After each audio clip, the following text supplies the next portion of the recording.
And now, a CBS News Bulletin from our evening news anchor, Monster Gronkite. Monster? Thank you, and good evening. It appears we have an emergency in 12th. You can't sugarcoat this one. Time is running out, and the window for hope is closing. You can see the army of consultants behind us. Andrew Perlmutter has hired to solicit input on what to do next. Who knows what they'll come up with? Not far behind him is 11th place, where these thigh-gripping denim purveyors put a hell of a show on last week, but is it enough? Is it ever enough? I am now being shown a picture of the 10th place team, Greta Thunberg. While he insists he is not done, we have just received an alarming new picture that indicates otherwise. If you can zoom in on that picture. Yes, there we go. You can clearly see that Thun is asleep, with the watermark indicating it's 8:57 p.m. last Monday night. There he is. You can see it clearly, sleeping in his bed, and there's his novelty vacuum cleaner to confirm the identity. Such a pity, such a pity. The 9th place team, blessed with a strength of schedule Greta could only dream of, possibly during his decadent slumber last Monday, is having no party with his sausages. In fact, with all the decent Rams meat on other teams, Brudnick will be stuck with vegan links for the remainder of the season. In 8th, the Seattle Times is reporting that Brown is, in fact, still out of town, having been spooked by an inauspicious bukkake last Sunday. There are no reports on Brown's scheduled return to town. We will, of course, report back. It is the 7th, and we would be remiss in not featuring our 7th place team, Bukkake. This team appears quite cohesive on the gridiron, with all his men standing, arms in embrace, huddled in a circle before each and every play.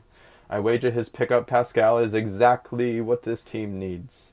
Now, we do have breaking news that in 6th place was the once contender for 1st place Flope, whose team has gone down the tubes in recent weeks.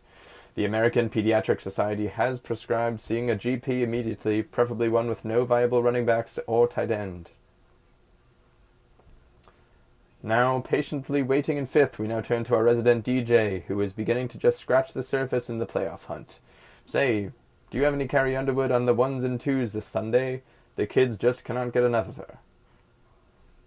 In a shocking turn of events, the Soup broke his fast last Sunday, thanks not to Ezekiel Elliott or Travis Kelce, but rather to unlikely superhero Marvin Jones, Mohamed Sanu, and Dookie Johnson. In other great news, local police have tracked down missing person Patrick Mahomes and have returned him to his owner's starting lineup. His parents are extremely relieved. Our third-to-last story of the day involves a band of renegades with a name so mysterious local residents are still scratching their heads. These Godwin-fearing zealots appear to be intimidating the entire community. Who will stop them? The National Guard stands at the ready, waiting to be called in should some conditions get out of hand. We now turn our attention to a budding ethnic strife within the Jewish community of the League of Chodes. Tensions appear to be bubbling over, with Poles and Jews each insisting they are ethnically distinct from one another despite having lived in close quarters for centuries.